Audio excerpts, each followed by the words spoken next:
kita mau berbicara tentang bertumbuh bersama dalam kasih Kristus. Saya mencoba untuk melihat tema ini bertumbuh bersama, community life, dan dalam kasih Kristus. Bagaimana bounding community life itu tidak akan pernah bisa tumbuh kalau orang tidak hidup di dalam kasih Yesus. Dan kasih Yesus pun dalam diri kita tidak akan pernah berkembang kalau kita tidak hidup dalam community, tidak hidup dalam persekutuan. Jadi kalau saya lihat ini adalah dua hal yang saling melengkapi, dua hal saling berpadu.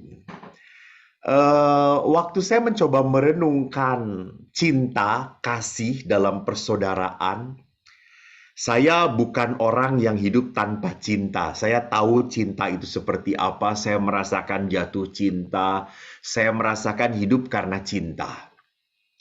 Jadi saya ingat sekali bahwa saya bahagia menjadi seorang imam karena dicintai oleh umat.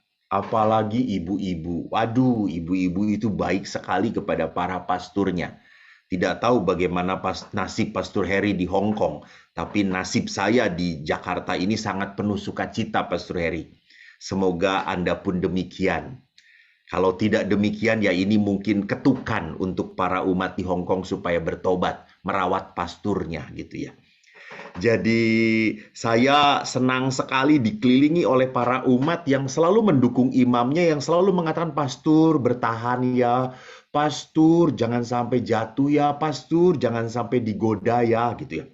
Tapi anehnya ibu-ibu ini doanya jangan sampai digoda, tapi kalau ngirim makanan ke gereja itu pakai celana pendek lah, tank top lah. Gimana jangan jatuh dalam godaan? Orang ibu sendiri di depan saya menggoda gitu ya. Mungkin mereka tidak sadar gitu ya.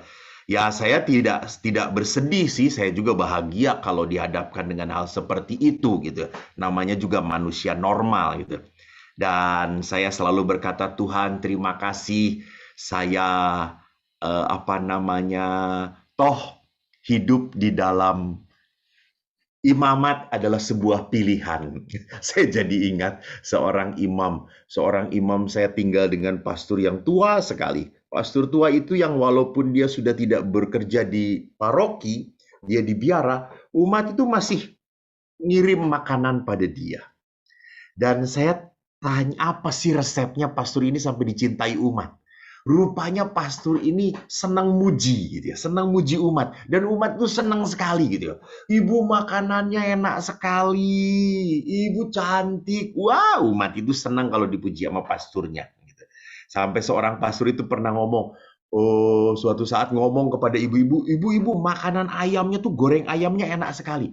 Bapak Ibu, apa yang terjadi? 1 bulan setiap hari goreng ayam terus ke pasturnya itu gitu ya.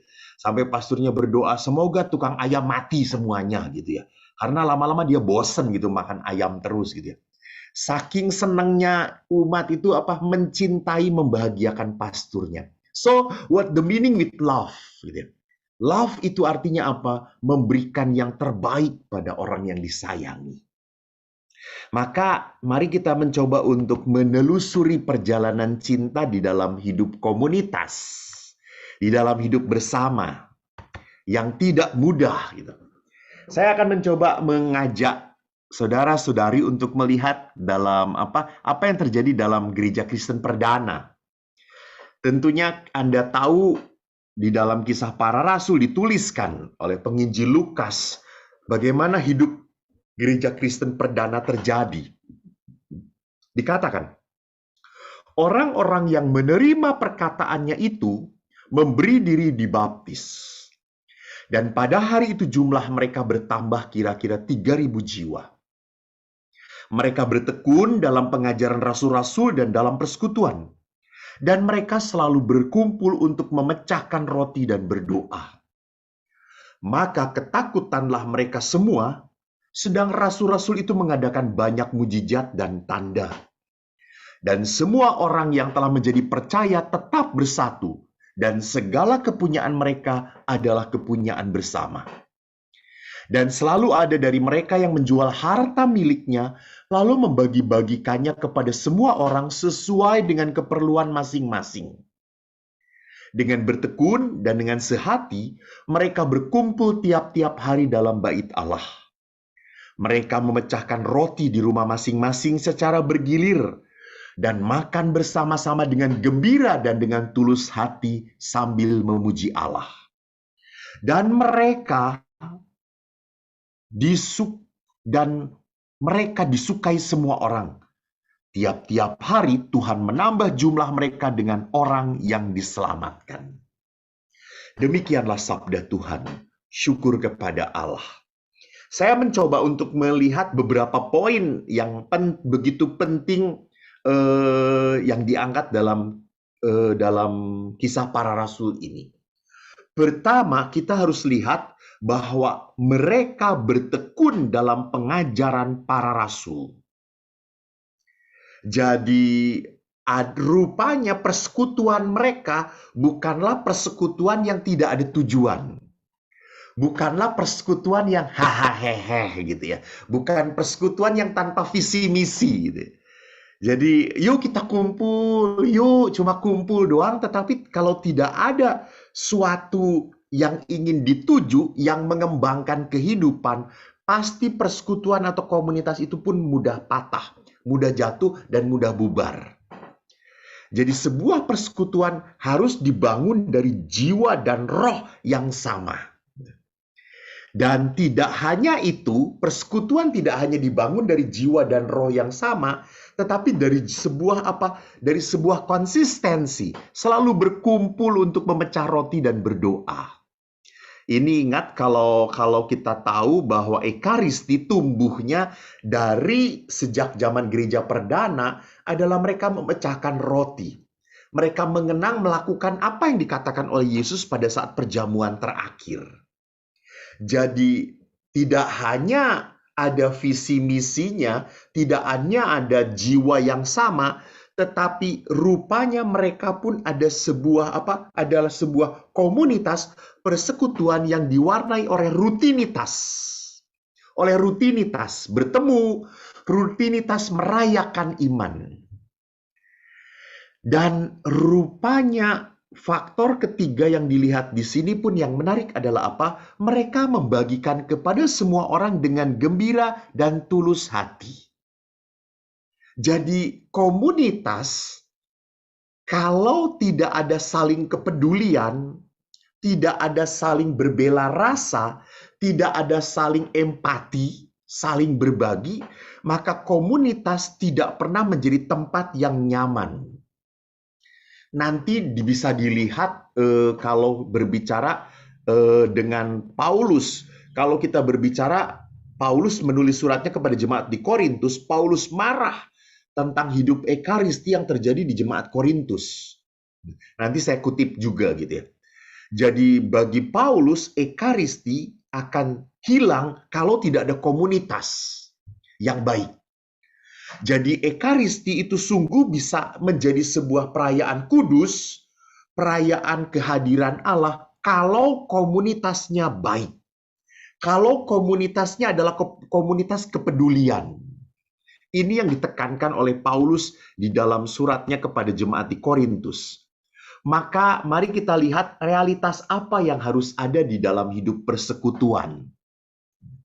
Pertama tadi, visi misi, harus ada anggaran dasar, harus ada aturan dasar, harus ada kesepakatan bersama gitu ya. Sama, persekutuan doa itu walaupun tidak ada janji sumpah gitu ya, saya berjanji tidak ada, tetapi itu harus ada aturan. Bahwa kita harus kumpul jam sekian, mulai penuh atau tidak penuh, semua ada atau tidak ada, kita konsisten. Bukan nunggu ya. Orang lama-lama akan menjadi males gitu ya. Berkepanjangan. Tidak jelas. Katanya 1 jam. Kok jadinya jadi 3 jam ya? Gitu. Ini. Jadi anggaran dasar, aturan dasar itu harus menjadi jelas. Supaya apa? Supaya orang tahu bahwa di dalam hidup persekutuan harus ada sesuatu yang bisa dikembangkan gitu ya. Bukan hanya masalahnya bersosialisasi. Memang orang butuh bersosialisasi betul-betul. Tetapi dalam sosialisasi juga kita butuh berkembang. Saya masih ingat apa yang dikatakan oleh John Maxwell, salah satu tokoh yang saya selalu belajar dari ajaran dia gitu. Dari bagaimana dia memaparkan ajaran kitab suci ke dalam kehidupan. John Maxwell pernah berkata, kalau engkau mau berkembang, engkau harus berkumpul dengan orang-orang yang pinter gitu ya. Yang punya energi positif gitu. Jadi kalau saya kumpul dengan orang-orang yang memberi energi positif, maka kalau energi positif yang terus saya dengarkan, saya masuk ke dalam batin saya, maka saya akan menjadi orang yang positif juga. Akan menjadi orang yang penuh sukacita. Tapi kalau saya kumpulnya dengan orang-orang yang energinya negatif gitu ya, mengeluh terus, semua dikeluhkan, semua dikomplain. Tidak ada yang sempurna, orang itu selalu ngomongnya hal yang negatif. Dan kalau kita dengarkan terus-menerus, makin lama kita pun akan menjadi orang yang isinya apa? Isinya penuh dengan hal yang negatif, komplain, maka dunia ini adalah apa? Gelap, jelek, bukan tempat yang pantas untuk didiami. Jadi penting sekali kita memilih komunitas. Jangan sembarangan kita memilih komunitas untuk hidup kita, perkembangan kita. Yang kedua, di dalam komunitas yang sehat tentunya ada siklus yang jelas, pertemuan rutin. Kenapa? Karena rutinitas ini membangun sebuah apa? Membangun sebuah kesungguhan. Jadi kalau orang belang bentong, istilahnya Senin Kemis gitu ya, istilahnya Paskah gitu ya, hanya napas doang, Natal dan Paskah doang. Berarti tidak ada konsistensi, tidak ada tanggung jawab, dia tidak hadir sepenuhnya di dalam komunitas itu. Dia tidak menaruh hati dalam komunitas itu. Saya senang sekali bahwa saya hidup di komunitas, saya selalu mencoba untuk menikmati. Saya mencoba untuk membuat teman-teman saya bahagia.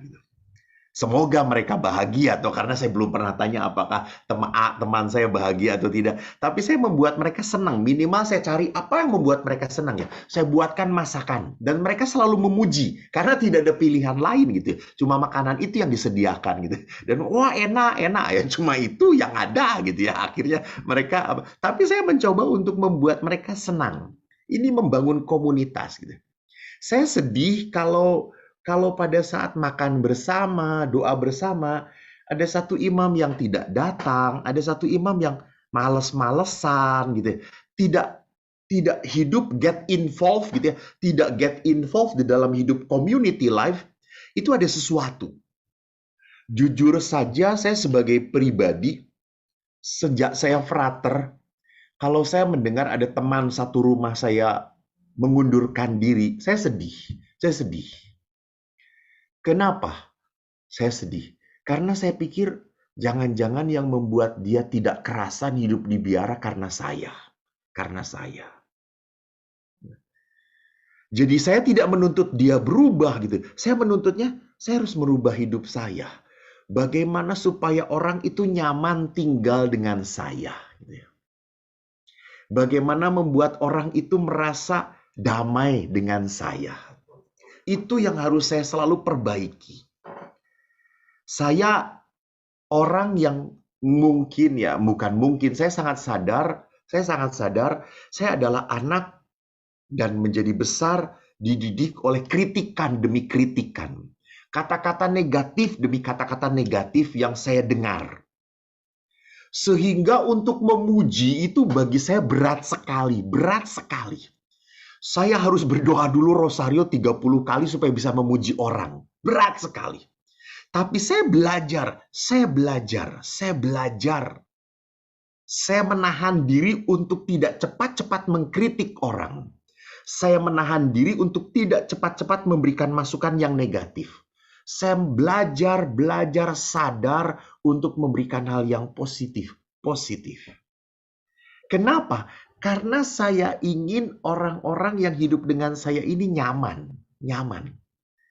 Karena kalau orang-orang ini nyaman, saya akhirnya bisa membangun kerajaan Allah dalam komunitas kecil saya. Minimal di paroki saya. Bagaimana saya ngomong tentang kerajaan Allah kepada umat, tapi kalau teman-teman di teman satu rumah saya aja tidak betah tinggal dengan saya omong kosong dong, gitu ya. Maka saya juga sering mengatakan, wah Romo, kalau Romo di paroki saya itu seneng sekali. Dia kunjungan. Gitu ya. Terus saya mengatakan, jangan-jangan Romo itu sering kunjungan karena dia tidak akur dengan teman serumahnya gitu ya. Jadi dia atas alasan kunjungan gitu ya. Demi nama yang kudus kunjungan supaya menghindari teman serumahnya. Ah itu Romo kampret kata saya itu. Nggak bener itu namanya gitu ya. Jadi bagaimana saya belajar membangun kerajaan Allah. Dan sekali lagi, itu hanya bisa dibangun dari sebuah kesungguhan, sepenuh hati. Saya juga sedih kalau ada anak-anak yang mengeluh pada saya. Kebetulan saya 25 tahun kan di rumah retret. Banyak anak yang konseling dengan saya. Lalu mereka mengatakan, Romo, saya ini sedih dengan papa. Papa ini kalau di rumah diem, jaim banget, jaim. Ketawa aja cuma garing Romo ketawanya. Tapi kalau papa itu kumpul dengan teman-teman, wih papa itu kayak kerasukan setan. Bisa ketawanya ngakak banget Romo. Bisa, kenapa ya Romo? Jangan-jangan papa nggak enjoy ya dengan di rumah ya. Betul, mungkin nggak enjoy. Siapa yang membuat nggak enjoy ya Romo? Mungkin istrinya gitu. Jadi lihat apa yang saya mau katakan. Jangan sampai tempat di mana seharusnya kita nyaman, saya tidak nyaman. Dan inilah pentingnya tadi bahwa sebuah komunitas itu dibangun dari apa? Tidak hanya pertemuan yang jelas, tapi juga lewat doa, gitu, memecah roti ekaristi, bersyukur. Yang menarik bahwa ekaristi memecah roti, bersyukur, saling membagi-bagikan nilai-nilai ekaristis adalah nilai mengucap syukur, mengucap syukur. Artinya apa? Rupanya kita itu di dalam hidup komunitas dipaksa, dalam tanda petik dipaksa. Dipaksa itu artinya gini, kan namanya hal yang baik itu kan harus selalu dipaksakan dalam hidup kita, kan kita otomatis itu kan nggak akan otomatis baik gitu kan, namanya juga manusia otomatisnya mah jelek gitu, saya juga sama gitu. Misalnya, Romo suruh memilih mana, memberikan renungan di PD Hongkong atau ngedengerin musik? Yang ngedengerin musik dong, ngapain nih?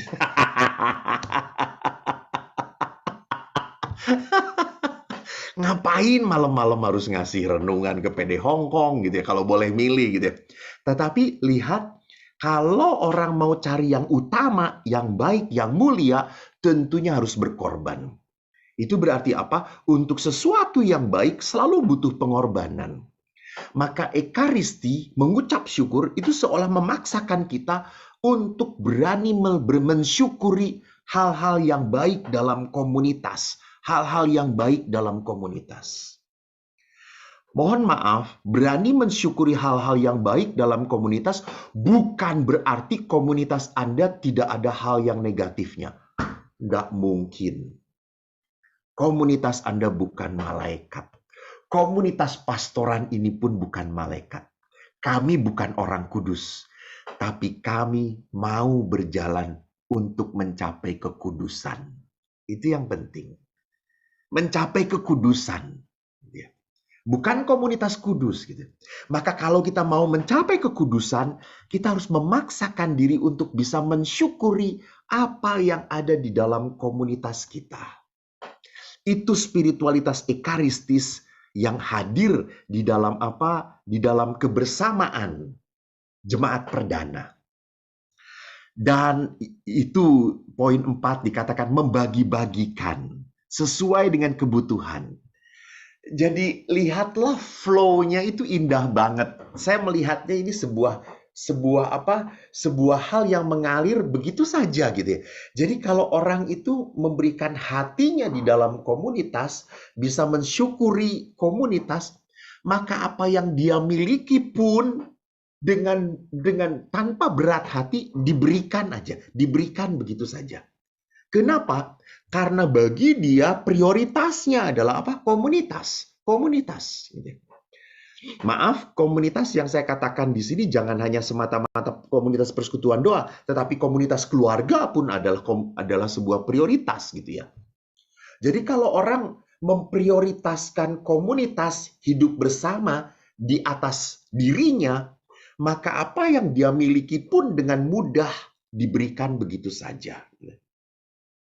Ya, syukur kepada Allah, saya itu menjadi imam, apa namanya, mungkin karena dulu lahir dari keluarga sederhana, pas-pasan gitu ya. Mau beli kerupuk aja susah banget gitu. Saya kalau ngomong kalau kepada ibu ada tukang dagang itu kepada bapak, Pak, beli gitu ya. Bapak langsung ngomong, "Kamu kalau mau beli, sono ikut jadi anak tukang dagang," gitu ya.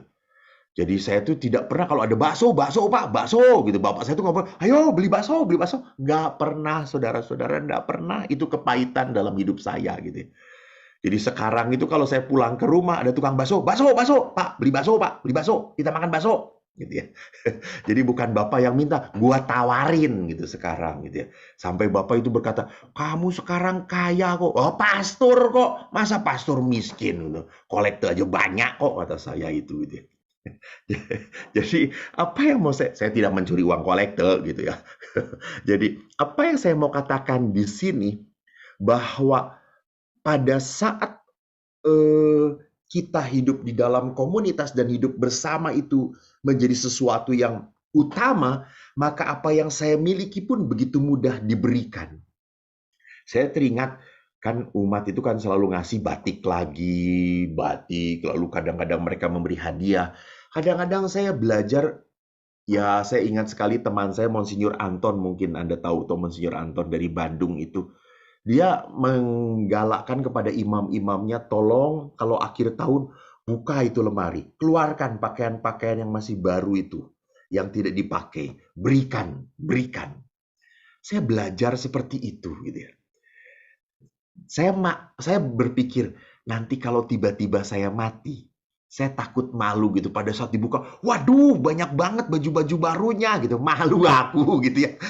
Nanti di batu nisannya ditulis Pastor Eko ditemukan gitu ya. Di lemarinya banyak banget baju barunya gitu ya. Ada dari PD Hong Kong. Ini bukan minta baju gitu, bukan gitu ya. Hanya dikatakan apa yang mau saya katakan bahwa saya jangan sampai menjadi orang yang mengumpulkan gitu.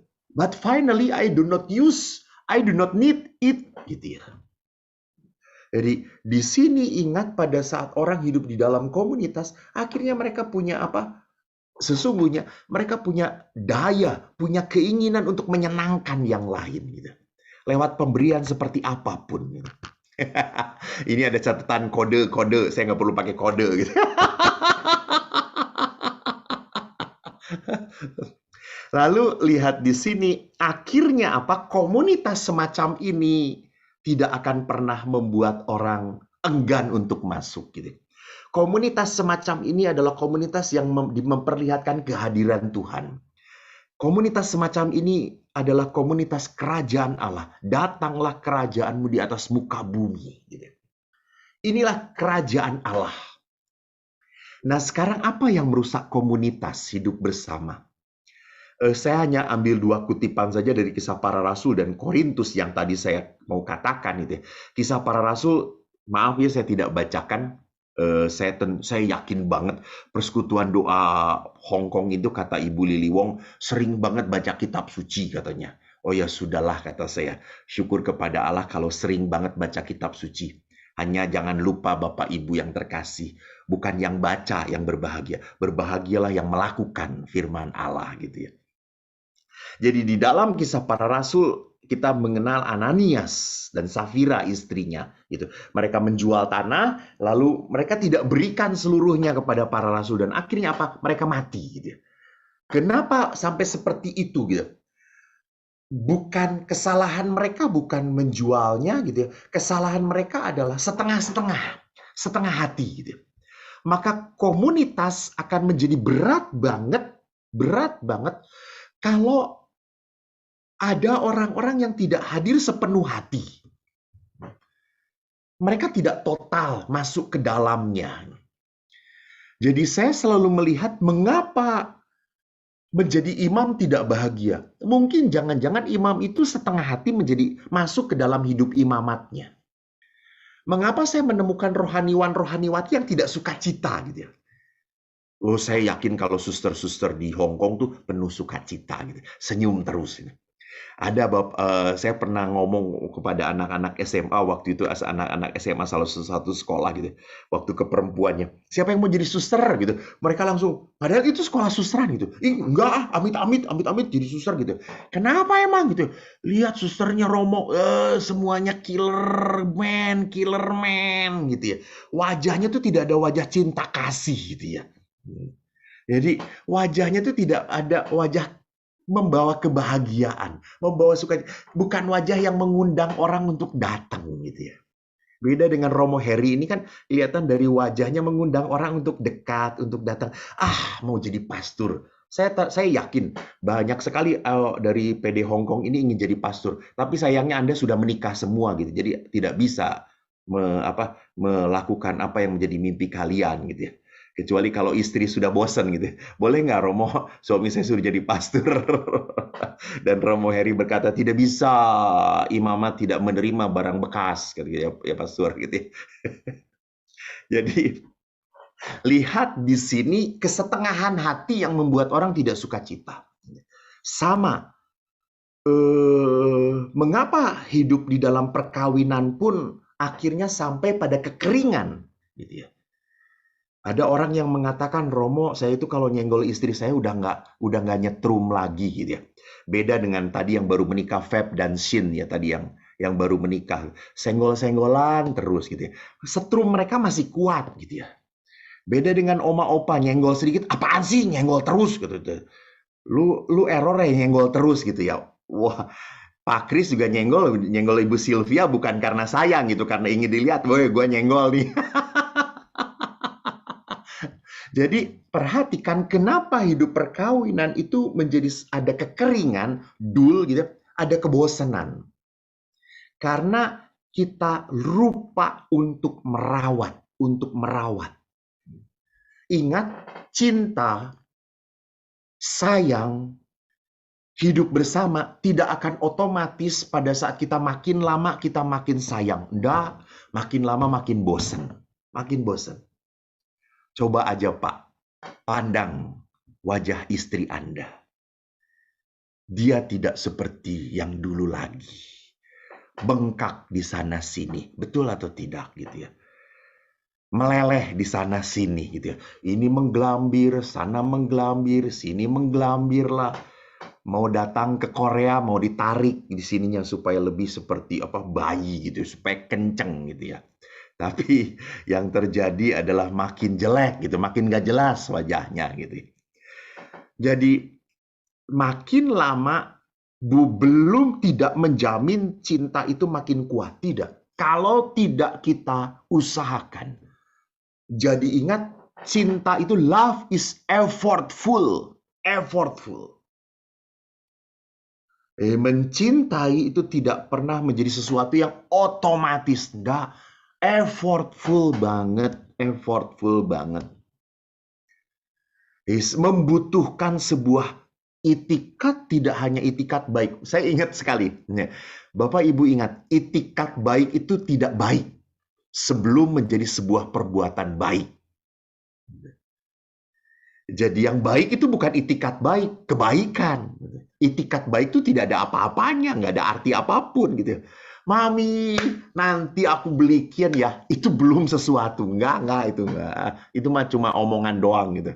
Tapi kalau memang realitasnya muncul, nah itu baru hal yang baik gitu ya. Jadi kalau baru nanti, itu baru itikat baik. Dan itu belum baik gitu ya. Kebaikan itu baru muncul nyata di dalam apa? The real love.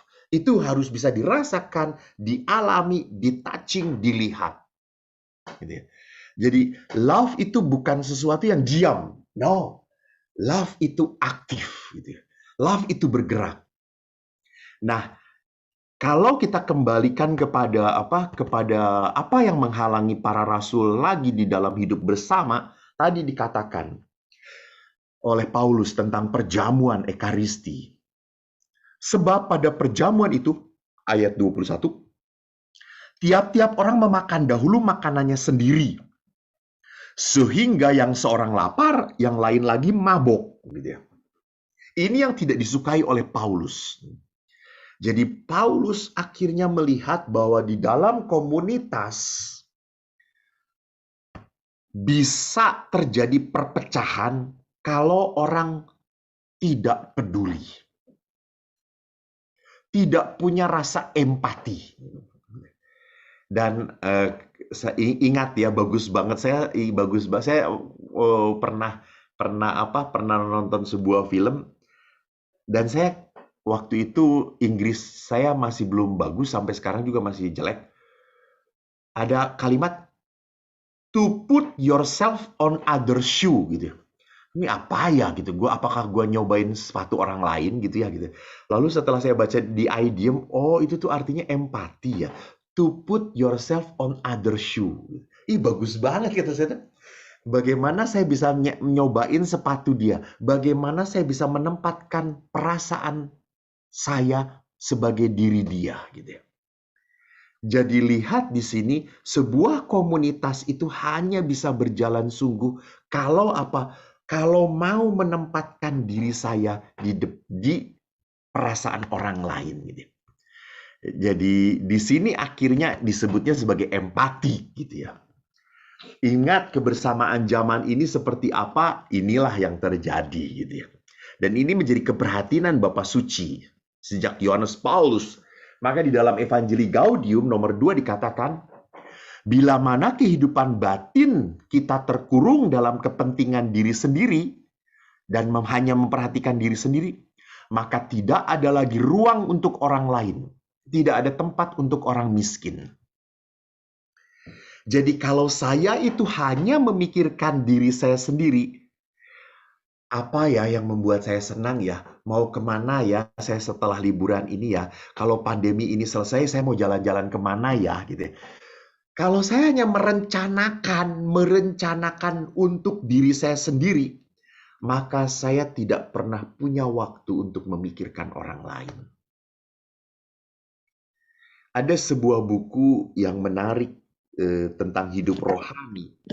Buku itu mengingatkan kalau saya hari ini, apa yang sudah saya lakukan untuk orang yang saya sayangi. Apa yang sudah saya lakukan untuk orang yang saya sayangi. Ini menarik, karena pertanyaan ini akhirnya membuat saya semakin altruis, bukan semakin egois. Ini membuat saya akhirnya semakin berani untuk menyenangkan orang lain, memikirkan apa sih yang membuat dia senang, gitu ya. Apa sih yang membuat dia bahagia? Maka kalau saya teruskan kembali renungan Bapak Paulus, terutama dalam Evangelii Gaudium, Santo Yohanes Paulus pernah berkata, krisis cinta dan kepedulian melanda dunia. Dan kalau krisis cinta dan kepedulian ini melanda dunia, hal apa yang muncul dalam pribadi manusia? Pertama, manusia sudah tidak lagi mendengarkan suara Tuhan. Jadi kalau manusia sudah tidak lagi mendengarkan suara Tuhan, manusia sudah tidak peka lagi pada dosa. Saya teringat waktu ada orang suruh pengampunan dosa, orang itu berkata, aduh pastor, saya tuh kalau pengampunan dosa suka bingung ya, saya tuh dosanya apa ya?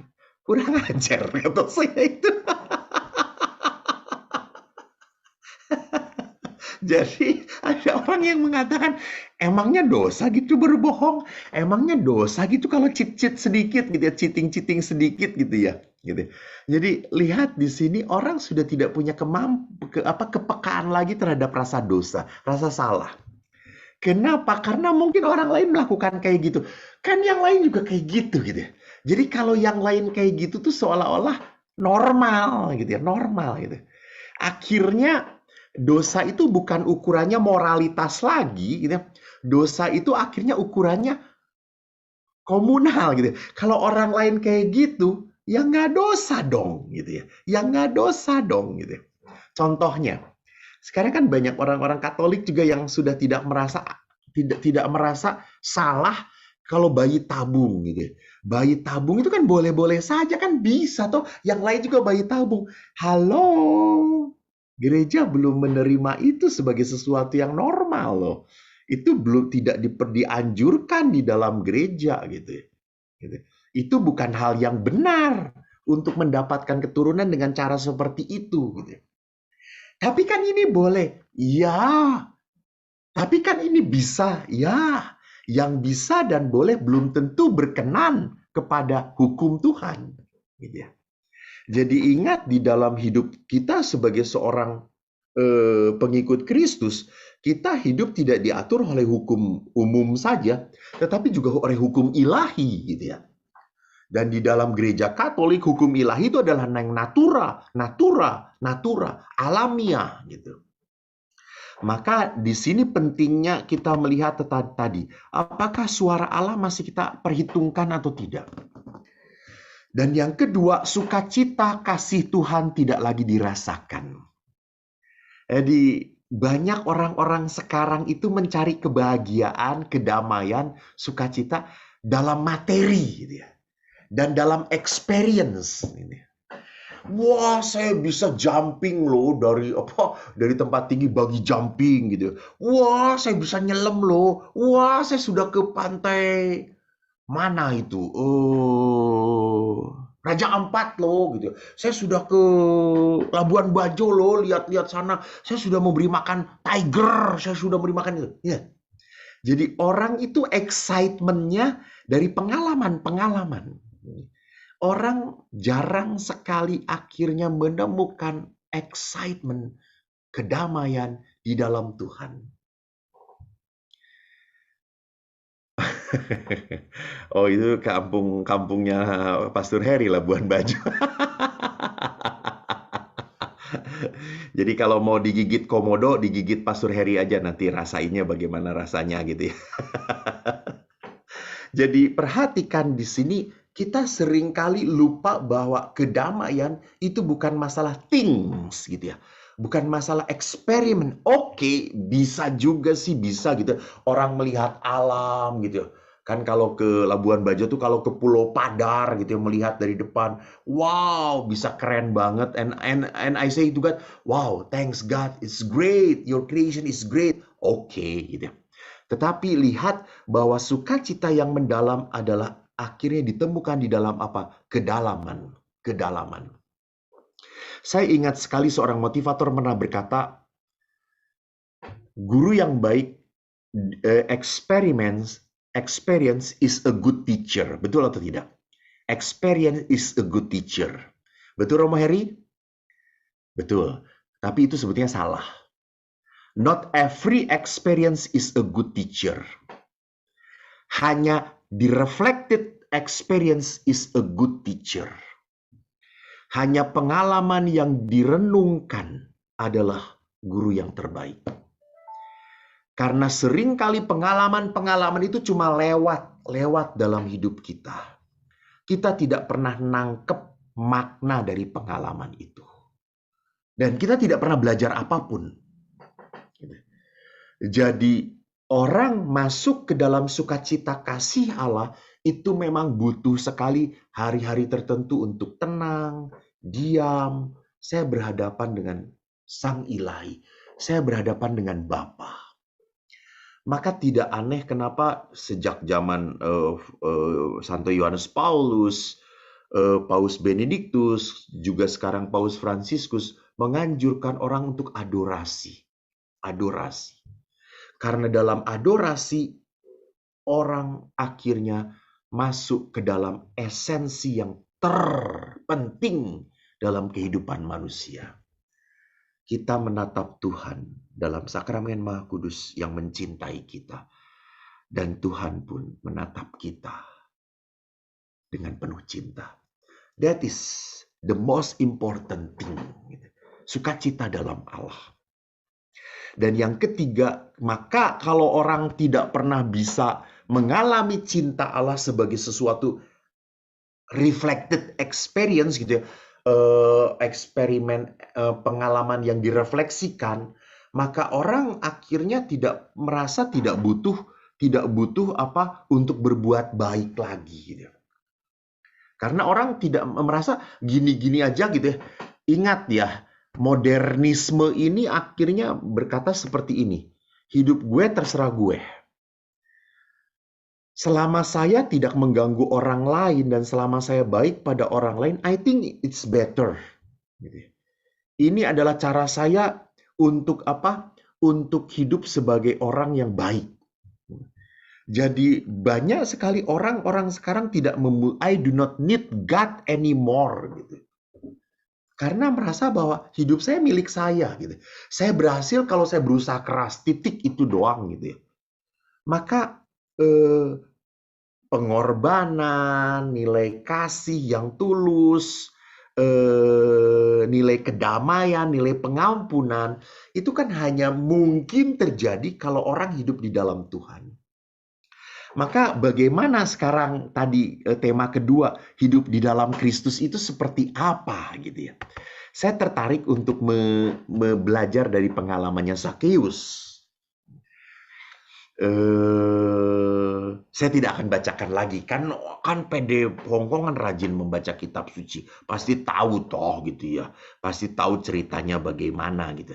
Saya hanya mau memperlihatkan siapa Zakheus itu. Kita tahu bahwa Zakheus adalah seorang pemungut cukai, tapi dari namanya Zakheus itu berarti apa? Suci, Sakaios, Sakai. Tetapi namanya tidak sesuai dengan tindakan dia. Dia pemungut cukai. Latar belakangnya mungkin pasti Anda tahu semuanya. Saya hanya mengingatkan kembali. Pemungut cukai adalah orang yang tegaan. Bagi Zakheus sebagai seorang pemungut cukai yang penting apa? Dapat cuan. Gitu ya. Makin banyak cuan itu yang menyenangkan dia. Maka Zakheus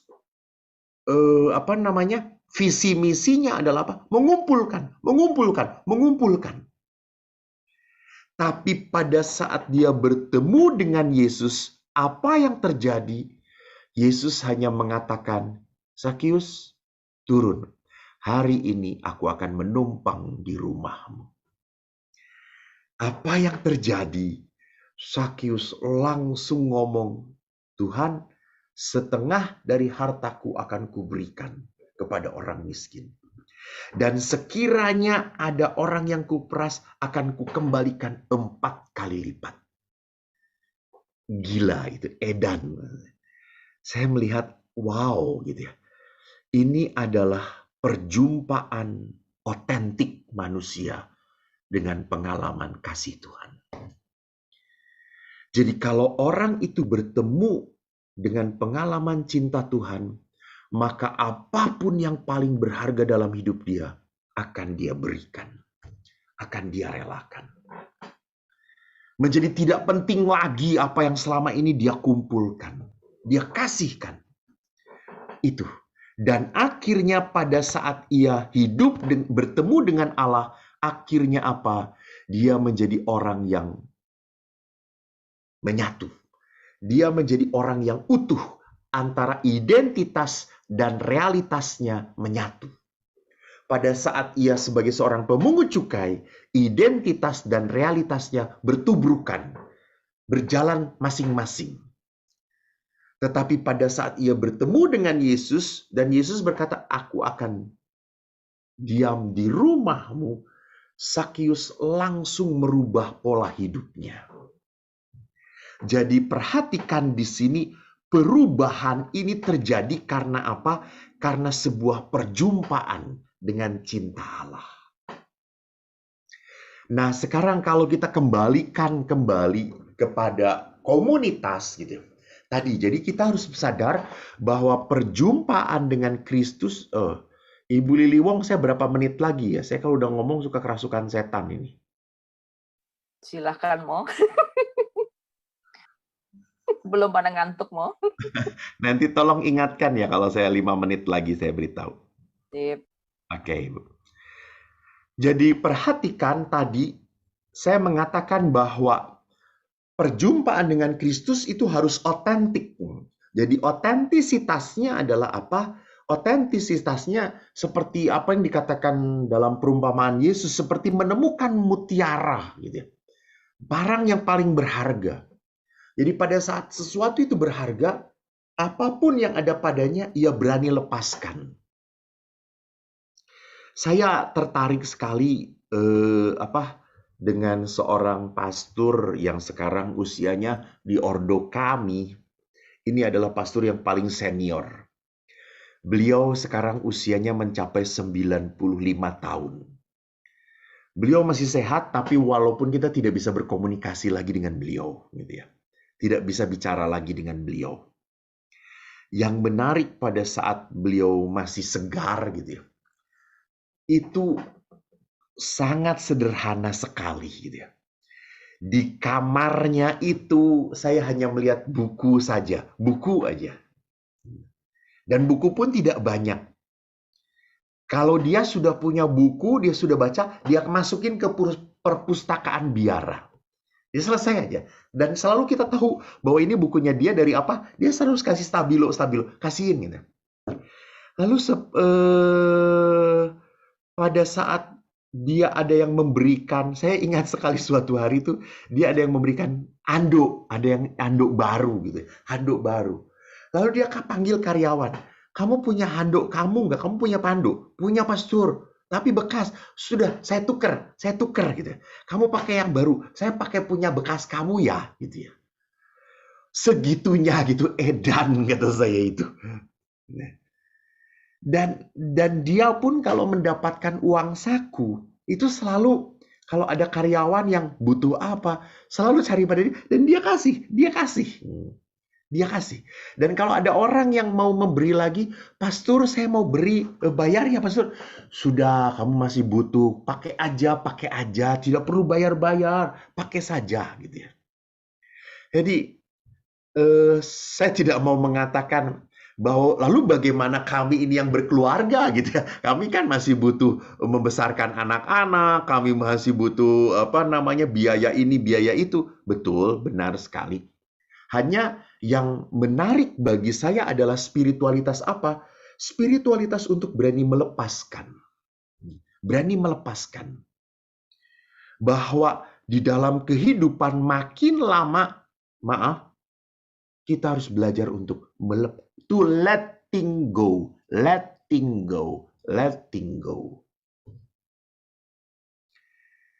Dan orang bisa letting go kalau dia benar-benar bisa pernah menggenggam dengan penuh rasa syukur. Ingat beda ya, antara menggenggam dengan tidak takut kehilangan dan menggenggam dengan penuh rasa syukur. Kalau orang menggenggam dengan takut kehilangan, pasti dia merasa ini kurang. Saya harus cari lagi, saya harus tambah lagi. Tapi kalau orang menggenggam dengan penuh rasa syukur, apapun yang dia dapatkan, ia ucapkan terima kasih. Dan orang yang menggenggam dengan penuh rasa syukur, they know how to let it go. Kenapa? Karena kehidupan ini memang bagaimanapun harus kita berani melepaskan. Saya teringat sekali kan zaman saya kecil kan anak-anak orang tua tuh kan pasangan suami istri kan punya anaknya banyak gitu ya. Jadi sekarang itu kan anaknya cuma 1, 2 gitu. Dan orang tuanya tuh sangat obsesif gitu ya, sangat kompulsif, sangat melindungi banget gitu ya. Sangat takut kehilangan. Beda dengan zaman saya kecil gitu. Saya pernah kabur dari rumah, lalu dilaporin, Pak, Eko kabur. Ya biarin toh ya, anak kita kan 4, hilang 1 masih 3 gitu. Dan akhirnya gue pulang karena nggak dicari sama ayah gitu ya. Dan ayah berkata, kenapa kamu pulang kok? "Ah, lapar pak." Kata saya. Ayah tidak pernah takut kehilangan anaknya gitu. Beda dengan sekarang. Saya ingat sekali waktu waktu retret itu ada anak SD yang retret kelas 5 gitu.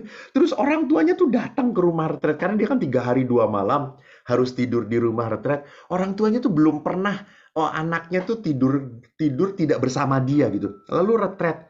Lalu orang tuanya tuh datang ke rumah retret mau nengok ngelihat anaknya. Anda tahu apa yang terjadi? Anaknya tidak mau menemui orang tuanya. Saya panggil kamu, orang tua kamu datang. Gak mau, malu ih pastor. Orang tua yang lain juga gak datang. Mama datang-datang, ih malu-maluin. Gitu ya. Lihat, ini orang tua yang tidak berani letting go. Tidak berani letting go. Saya kemarin baru berbicara tentang mertua, hubungan mertua dan menantu. Gitu ya. Sampai saya berkata, kamu tahu nggak siapa pasangan yang paling berbahagia? Adam dan Hawa. Karena mereka tidak punya mertua, kata saya itu. Mengapa mertua dan menantu selalu ribut? Gitu. Karena apa? Karena mertua tidak bisa letting go anaknya. Gitu. Sekarang bayangkan aja mertua ngomong kepada, dia punya anak laki-laki, lalu ngomong kepada istri anaknya. Nak, anak mama itu sukanya makan ini loh. Dia itu suka dari kecil tuh suka sakit-sakitan loh gitu. Ini kan menjadi intimidasi bagi istrinya gitu ya gitu. Kan ini, oh ya mah, ya nanti saya urus mah, nanti saya urus ya gitu ya. Paling-paling dia bilang, mama kamu itu ya ngomongnya kayak gini gitu ya. Itu mama kamu gitu ya. Lalu akhirnya bentrok gitu, ribut gitu ya. Jadi apa yang terjadi seperti itu? Karena tidak bisa letting go. Nah, maka dari itu bagaimana tadi perjumpaan dengan Allah harus membuat kita menjadi pribadi yang mampu letting go. Even masalah luka juga sama. Masalah pengampunan. Mengapa orang tidak bisa mengampuni? Karena dia tidak bisa letting go. Saya sebetulnya udah capek ini. Tapi masih ada satu sesi lagi. Sedikit lagi lah ya.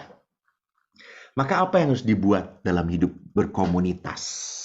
Anda mungkin tahu Rick Warren ya. Rick Warren bukunya. Rick Warren mengatakan untuk membangun sebuah komunitas pentingnya shape. Shape itu membentuk. Tapi shape itu adalah akronim gitu. Pertama apa? Kita bisa membangun sebuah komunitas kalau kita sadar you have spiritual gift gitu ya. Jadi ingat setiap orang itu hidup dari apa? Dari talenta, dari berkat Tuhan. Tidak pernah Tuhan menghadirkan satu orang manusia pun ke dunia tanpa talenta, tanpa kemampuan. Walaupun orang itu, mohon maaf, berkebutuhan khusus. Saya sekarang mendampingi pasangan suami istri yang punya anak berkebutuhan khusus. Dan saya mendengarkan sharing-sharing mereka betapa banyak bapak ibu yang dikuatkan imannya oleh anak-anak yang berkebutuhan khusus seperti ini. Jadi jangan pernah lupa Allah menghadirkan anak seperti apapun pasti punya talenta, punya kemampuan, punya makna dalam hidupnya. Maka dalam kehidupan saya harus lebih menekankan pada apa? Kepada apa yang saya mampu. Karena saya hanya bisa membangun komunitas hidup bersama melalui pemberian dari apa yang saya miliki. Apa yang saya miliki. Walaupun Anda hanya punya senyum gitu. Saya masak nggak bisa, pastor. Saya harus bergerak sakit-sakit badan saya. Tapi Anda kan masih bisa tersenyum. Kasih aja senyum gitu. Kasih aja senyum. Anda kan masih bisa punya mulut toh. Kasih aja ucapan terima kasih. Kasih aja pujian. That is enough. Gitu ya. That is enough. Hal yang bisa kita buat untuk apa? Untuk membuat komunitas ini menjadi tempat yang nyaman. Surga. Jadi jangan, saya kan sudah tua, saya nggak bisa apa-apa lagi, pastor. Saya udah sakit-sakitan gitu. Lalu saya suka ngomong kepada oma-oma yang sering mengeluh, ya sudah mah, kita tunggu nanti Tuhan juga memanggil oma-oma gitu ya gitu. Jadi kalau kita hanya berpikir kepada hal yang tidak mampu, tidak mampu, tidak mampu, akhirnya apa? Maaf, Anda hanya menjadi beban dalam komunitas Anda.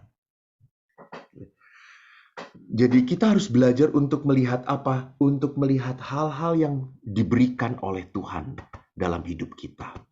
Yang kedua adalah heart, antusiasme. Itu tadi, kesepenuhan hati. Jadi jadilah orang yang present gitu ya. Jadilah orang yang present. Jangan menjadi orang yang pas gitu ya. Orang yang tinggal di masa lalu. Jadilah orang to be present. To be present itu orang yang selalu hadir dalam kekinian. Selalu menikmati berkat kekinian. Selalu menjadi present itu bukan hanya kekinian, tapi menjadi hadiah. Dan hadiah itu dihadirkan dalam apa? Di dalam antusiasme. Tadi jujur saja pada saat ini kan hanya sharing.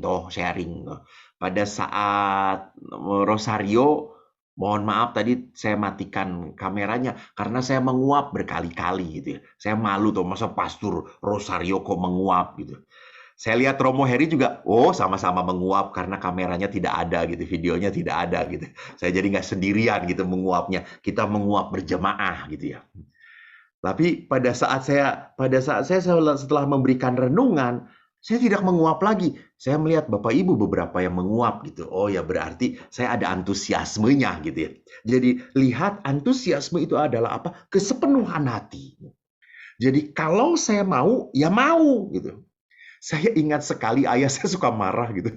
Kalau kalau apa namanya, saya pernah mau mengundurkan diri jadi imam juga, jadi frater waktu itu. Saya frater.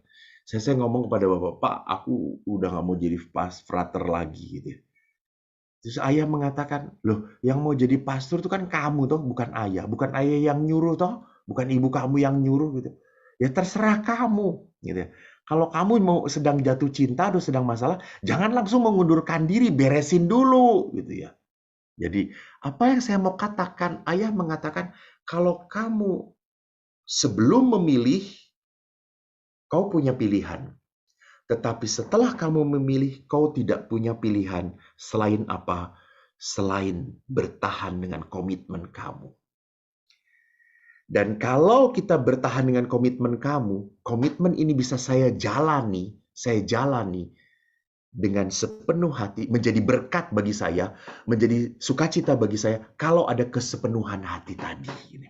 Heart, whole heart. Saya ingat sekali waktu saya kuliah, holy, itu saya baru sadar, holy itu berasal dari dua kata gitu. Holy itu kan kudus. Holy itu berasal dari whole, heal. Jadi heal the whole. Jadi holy itu artinya apa? Heal the whole. Menyatukan. The present gitu akhirnya. Kekudusan itu adalah pada saat orang sungguh menyatu antara tubuh, jiwa, dan roh. That is kekudusan. Kekudusan itu tidak digambarkan dengan orang sedang berdoa. Belum tentu ya kudus. Jangan-jangan pada saat dia berdoa, tubuhnya berdoa, pikirannya sedang merancang niat jahat. Bisa terjadi. Tetapi kekudusan itu berarti apa? Heal the whole. Tubuh, jiwa, dan rohnya memang menyatu di dalam apa yang dia kerjakan. Sehingga tolonglah Pak, kalau Bapak itu sedang memeluk istri, peluklah dengan sepenuh hati. Baui aroma dia, rasakan pelukan dia. Walaupun waktu dipeluk semua yang dipegang adalah lemak dan lemak lagi gitu ya. Ya sudahlah gitu ya. Gerinjel-gerinjel ya nikmatilah gitu ya. Romo Heri jangan tersenyum nanti malah membayangkan yang tidak-tidak, berdosa itu Romo gitu ya. Jadi pada saat kita memeluk, peluklah gitu ya. Istri juga sama gitu ya. Peluklah suami Anda. Jangan membayangkan aktor Korea gitu ya. Peluk, ini suami Anda sesungguhnya gitu. Jadi di sini kekudusan. Jadi, kekudusannya adalah pada saat kita sungguh menikmati kekinian. Gitu. Sungguh menikmati bahwa saya diberikan oleh Tuhan, ini loh istri saya. Gitu. Ini kekudusan. Karena apa? Karena saya mencintai dengan hati saya. Gitu. Dengan kesungguhannya. Yang ketiga, ability. Gitu. Fokuskan pada kemampuan Anda. Saya tadi diberikan talenta oleh Tuhan. Berarti apa? Saya mampu. Berarti bukan saya tidak mampu. Saya punya kemampuan. Hanya tinggal apa? Ada kemauan nggak untuk melakukannya. Dan tentunya untuk melakukan ability ini, Anda harus melawan apa? Kemalasan dalam diri Anda. Istilah anak sekarang, mager gitu. Malas gerak. Jadi harus melawan gitu. Padahal kita punya kemampuan gitu. Hanya seringkali kemampuan kita ini dipatahkan oleh apa? Keadaan, dipatahkan oleh pasangan yang tidak seperti yang saya harapkan. Kok dia seperti itu gitu. Ingat, saya mau menyayangi suami tapi kok suaminya seperti itu. Anda adalah orang yang reaktif gitu ya. Harusnya kita menjadi orang yang aktif gitu ya. Bukan reaktif. Jadi kita bisa mengeluarkan ability kita pada saat kita menjadi orang yang aktif. Bukan menjadi orang yang reaktif. Berikutnya adalah apa? Personality. Nah, pada saat kita berbicara personality, kita harus sadar bahwa kita adalah pribadi yang dicetak oleh histori. Oleh pengalaman masa lalu. Setiap orang punya masa lalu. Dan kita harus sadar, masa lalu saya dengan pasangan saya dan teman-teman sekomunitas beda. Maka saya selalu ngomong kepada pasangan suami istri yang mau menikah. Saya selalu tanya, gimana dia mengekspresikan sayangnya? Kan ada orang yang mengekspresikan sayangnya hugging, touching, gitu ya. Ekspresif banget. Tapi ada juga yang mengekspresikan sayang cuma udah gitu ya. Ya ada orang yang dingin, cool man gitu ya. Tidak bisa gitu ya. Ya kita mau mengharap seperti apapun ya memang kayak gitu gitu ya. Karena dia historinya kayak gitu gitu ya. Jadi bagaimana dia mengekspresikan kemarahannya juga. Gitu. Ada orang yang mengekspresikan kemarahannya, saya marah, saya tersinggung. Ada orang juga yang mengekspresikan marah dengan marah-marah. Ada orang yang marahnya dengan diam. Gitu ya. Dia diam. Lalu pasangannya malah, kamu marah ya? Kamu marah ya? Enggak, saya nggak marah. Ih, kamu marah. Pasti Anda akan ditabok sama orang itu. Gitu ya. Karena Anda tidak sensitif. Gitu ya. Jadi lihat personality. Gitu. Jadi di sini saya harus mengerti, oh, setiap orang punya masa lalu yang membentuk dia. Yang harus kita hargai juga. Dan yang terakhir, experience. Jadi bagaimana di dalam kehidupan kita harus membangun pengalaman-pengalaman yang apa? Yang membuat menjadi kenangan-kenangan indah. Terakhir, saya teringat waktu saya kecil, saya tidak terlalu dekat dengan ayah saya. Saya tidak punya hubungan batin baik dengan ayah. Saya lebih condong banyak terluka dengan ayah. Hanya setelah saya menjadi imam, saya berkata, saya harus memperbaiki. Lalu saya banyak nelpon ayah, saya banyak tanya. Pada saat saya libur, saya banyak ajak jalan ayah. Saya jalan berdua. Saya tinggal di rumah, di penginapan, satu kamar dengan ayah, ngobrol dengan ayah, jalan dengan ayah. Dan suatu hari, pada saat kita berdua, ayah duduk, gitu. Lalu dia berkata kepada saya, "Kok, ya kan kurang ajar. Dia satu-satunya yang manggil nama saya, bukan Romo gitu ya. Dia Ko gitu ya. Dia memanggil nama saya Ko gitu. Kadang-kadang kalau saya sedang marah, Romo kata saya itu. Tapi karena ini sedang santai gitu ya. Karena ini sedang santai, dia panggil Ko. Ya Pak. Dia diem. Kenapa Pak? Bapak berkata, saya bahagia ya. Oh, oke. Thank you. Dari kata itu pun saya sudah bisa melihat bahwa kita sudah berdamai. Terima kasih Bapak Ibu, Tuhan memberkati.